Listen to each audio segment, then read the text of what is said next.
Hablen un poquito de Thank inglés, you so much probablemente for voy a having hablar me más here rápido. today. I am Muchas so gracias por honored recibirme and aquí humbled hoy. to be sharing Realmente the es un stage honor with so estar many accomplished aquí individuals compartiendo and professionals. I'm el also escenario con tantos incredibly thankful profesionales. that this speaking engagement has given me the opportunity to Este visit your compromiso para beautiful hablar me and dio la ever-splendid city of oportunidad Buenos para Aires. visitar Really la quite bellísima in love ciudad with de it. So Buenos far I have Aires. visited 8 different neighborhoods here, and Ya I hope estuve to en see 8 them all barrios before I leave. distintos y creo que voy I a want seguir to visitando más. open with a few Quisiera questions, empezar so con algunas preguntas. please just dream with me a Así little que, bit. bueno, soñemos juntos. What if a classroom could do more than simply Un functioning as aula a puede container ser for más que education? simplemente Four funcionar como un walls, a contenedor floor, a ceiling. de What if the building educación. itself had lessons to teach about Hay, local hay craftsmanship, rapidly renewable lecciones materials, para and aprender biomaterials? Could help to feed our families, but also feed our sense of hope.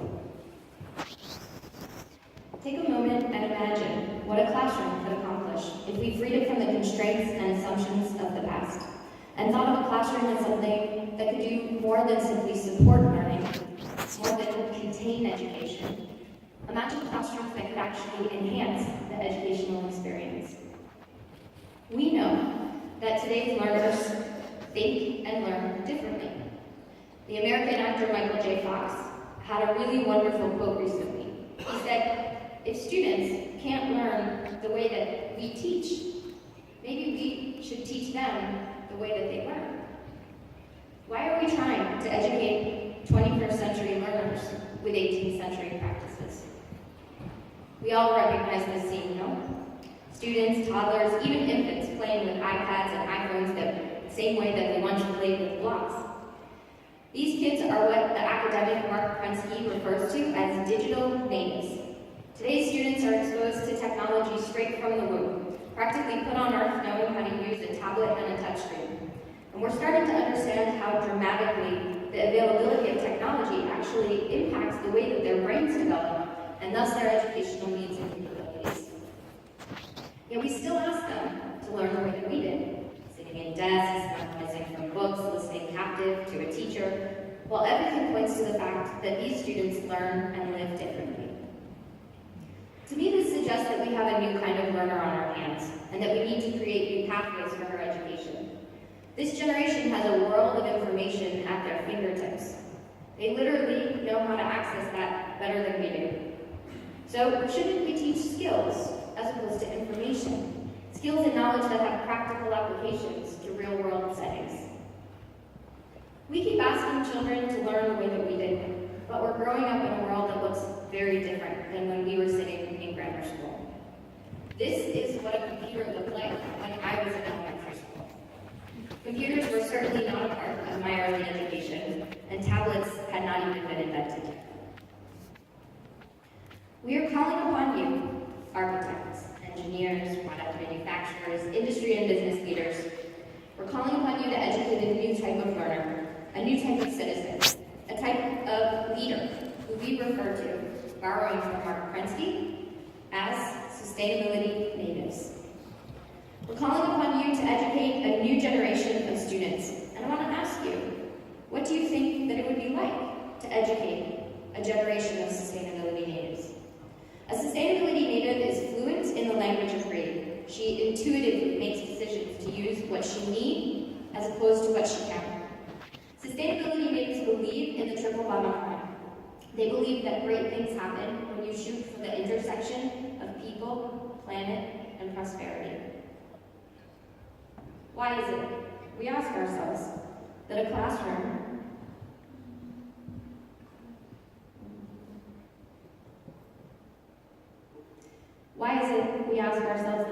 in 1867 bears so much resemblance to a classroom in 1975, or even the classrooms of today?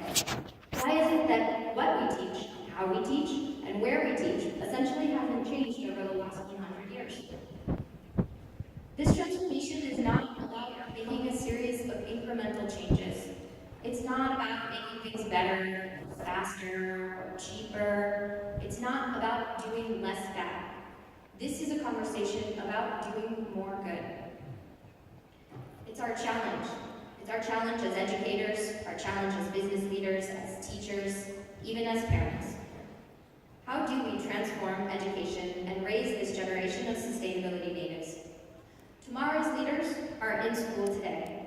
So today, we need to be equipping those future leaders with the experiences, the skills, and the intelligence to address the mounting challenges of the 21st century. I want to tell you a story. It's a story that motivates me every day and the work that I do at the Center for Green Schools. And it's a story that underscores the critical role that schools, and specifically school facilities, can play in helping our children to dream of a brighter future. Several years ago, the U.S. Green Building Council at our headquarters in Washington, D.C. had the opportunity to host the regional finals for a student design competition. This is a competition that's run by one of our partners called the Council for Educational Facility Planners. And in this competition, we challenge middle school students to design their own dream schools. They work with architects and engineers and other local mentors to build a true scale model of the school that they envision in their dreams. So you can imagine that this is an exercise in dreaming big. Anything here is possible. You want to put a roller coaster on the roof? Está bien. You want to put a shopping mall in the courtyard? Está bien. So the first students who came to present at this judging panel, they were from Montgomery County Schools. Montgomery County Schools is right outside of Washington, D.C. It happens to be the same school district where I was educated.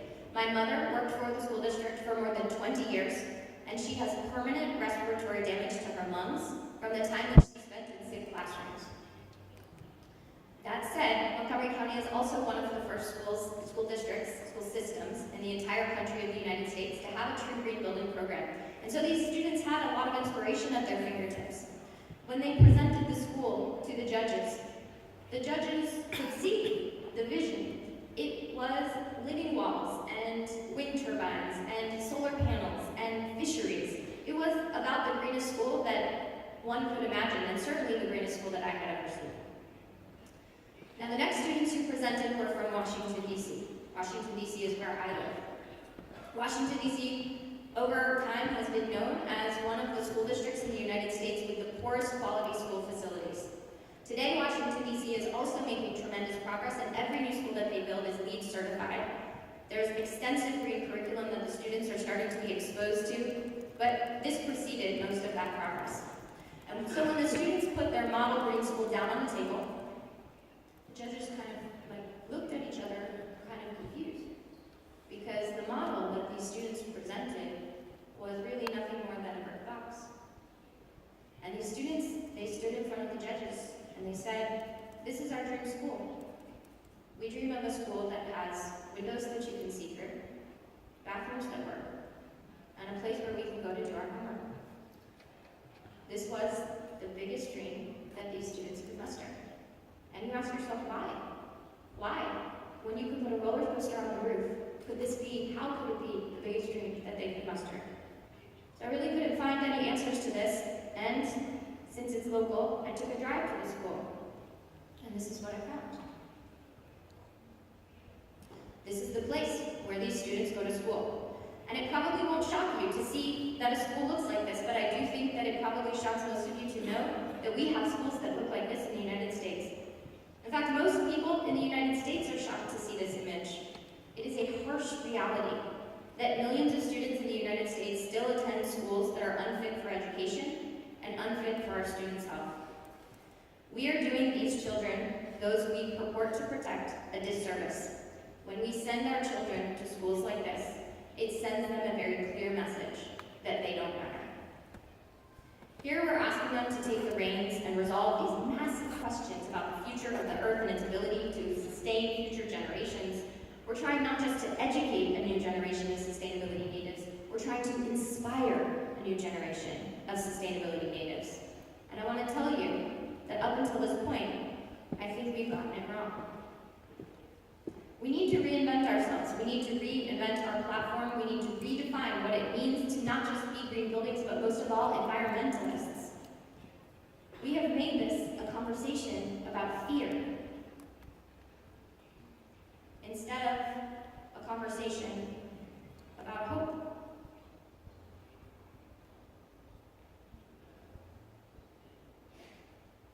We've made this a conversation about scarcity instead of a conversation about abundance.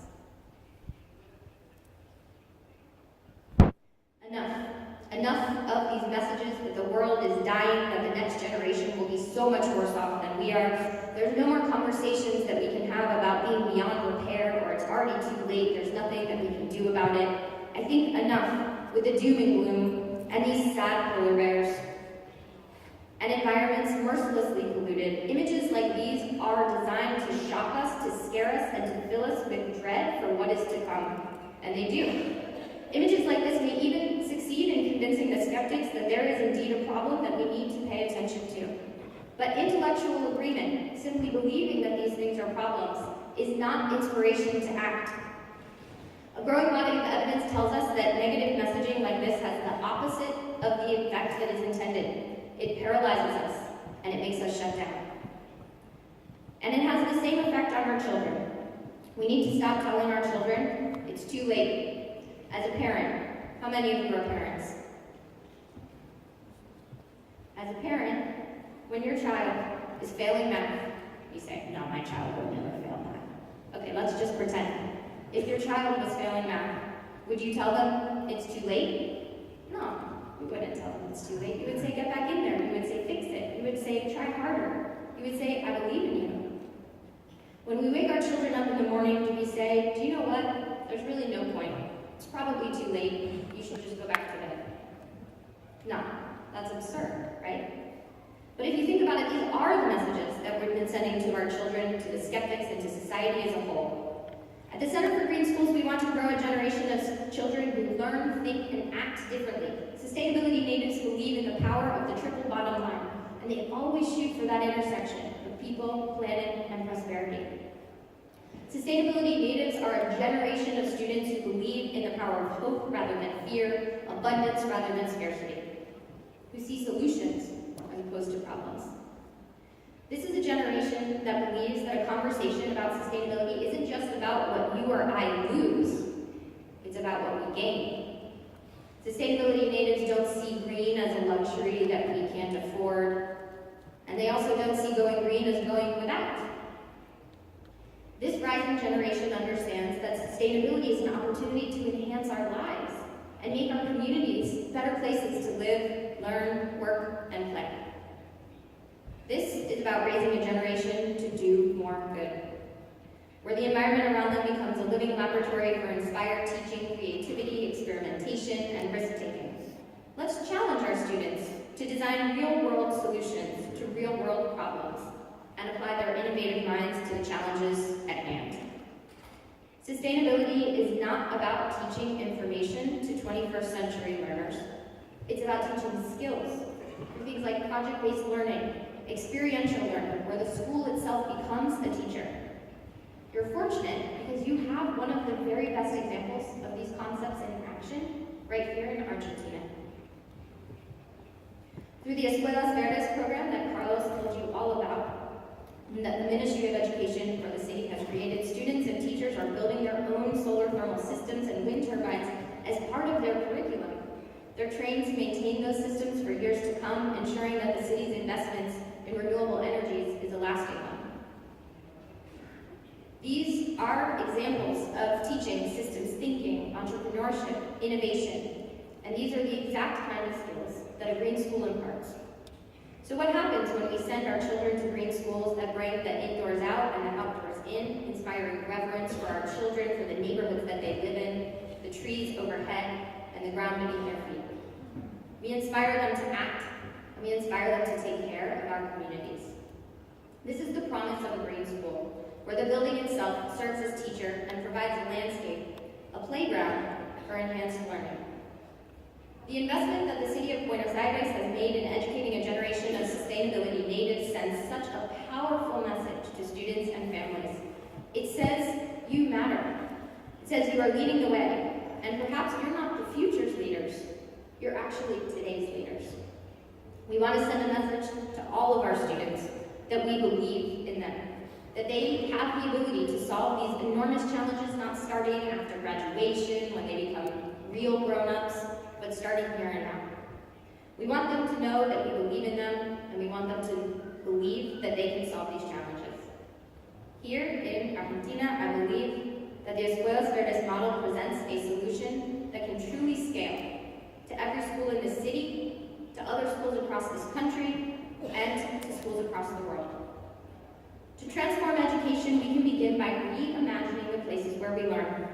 trust our children to participate and lead that process, greening our schools from the inside out and the bottom up, student-driven and student-powered transformation, all while they learn and amass new skills that will propel them into future careers, future successes, and perhaps most importantly, future happiness. This is a solution that works in public and private schools alike, in urban, rural, and suburban environments. It works in schools with the most resources, but to tell you the truth, it works even better in schools with the fewest resources, where conservation is a way of life, and sustainability equates to survival.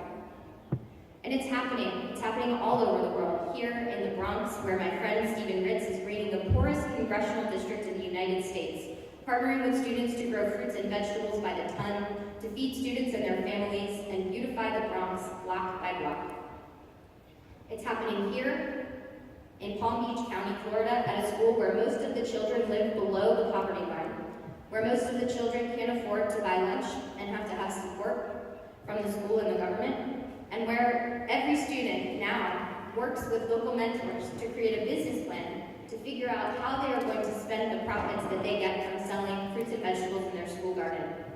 The former principal of Pine Jog Elementary School told me that many of these students are eating lettuce for the very first time.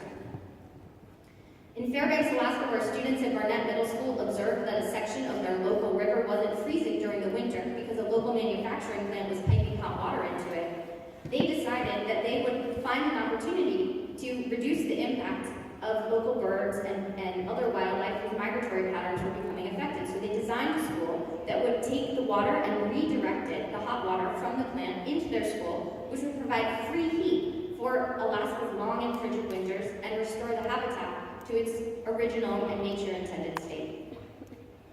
Escuelas Verdes is a bright green spot for the green schools movement in this country, but it represents a tiny share of your nation's schools and your nation's students.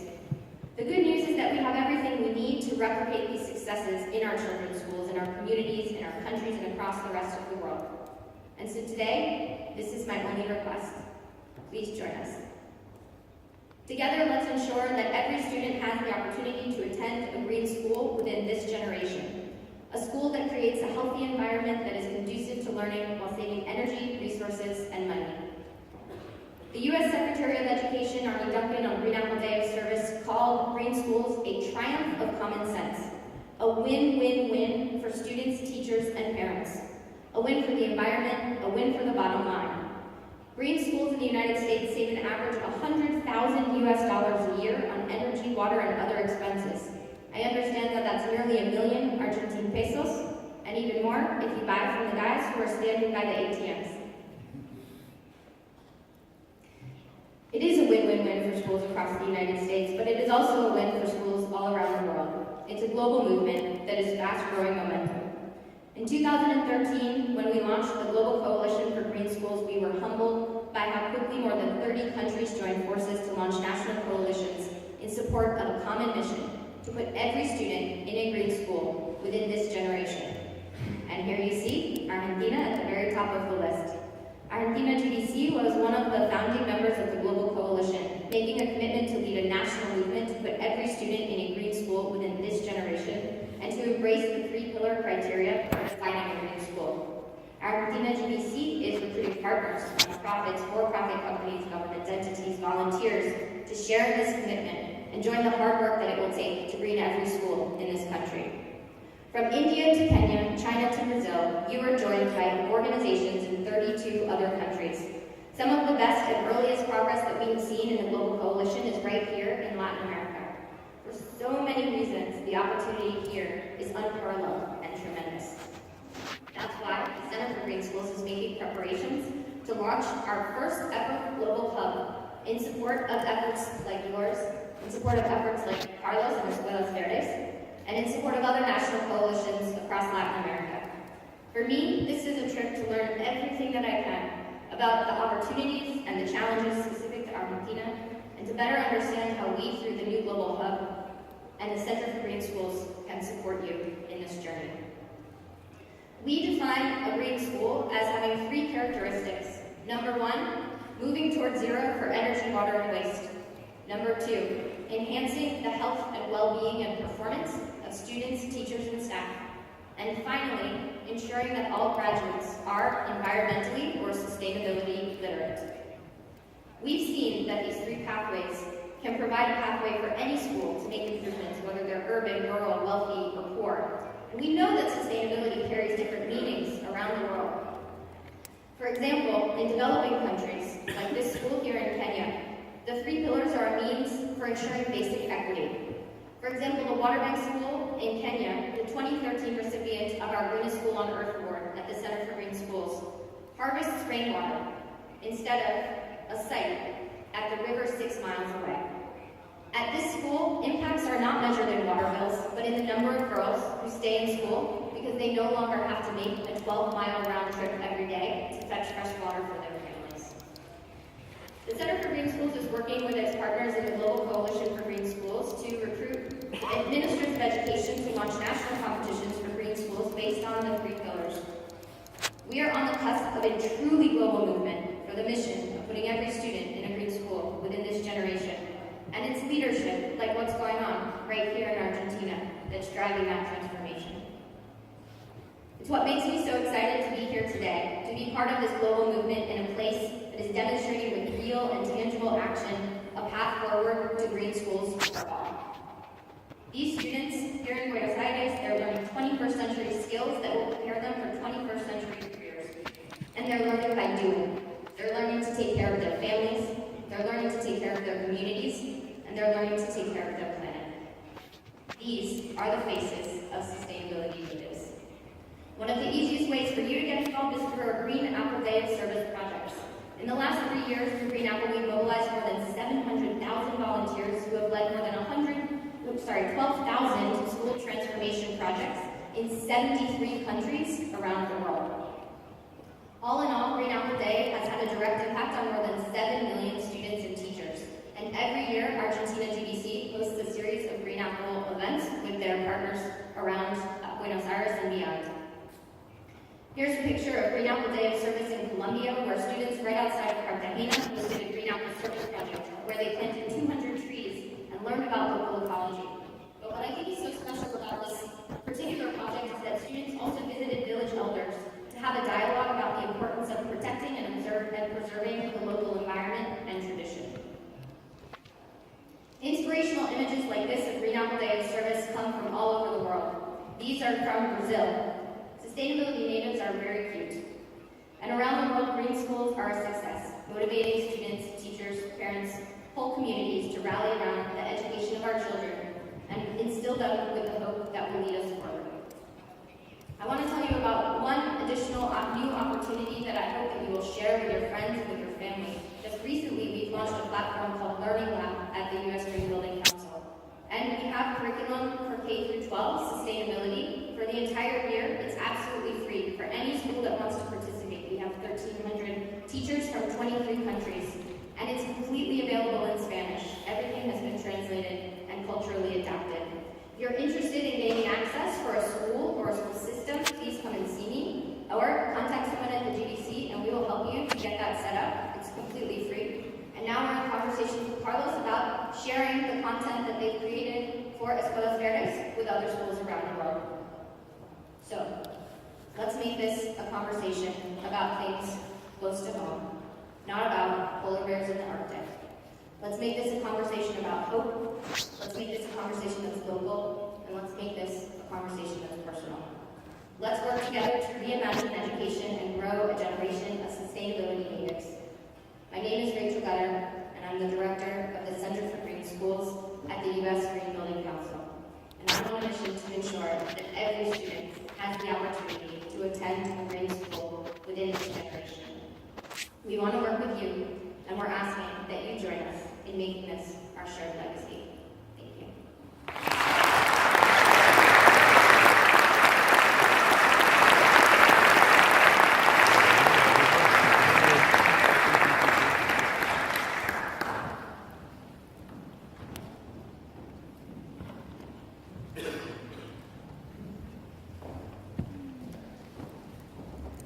Muchísimas gracias, Carlos. Muchísimas gracias, Rachel. Thank you very much. Lamento decir que estamos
This is in recognition for the amazing work that the Escuelas Verdes program has done on behalf of the children of Buenos Aires, and for setting a vision for what the rest of the country here and schools across Latin America can do in support of green schools within this generation.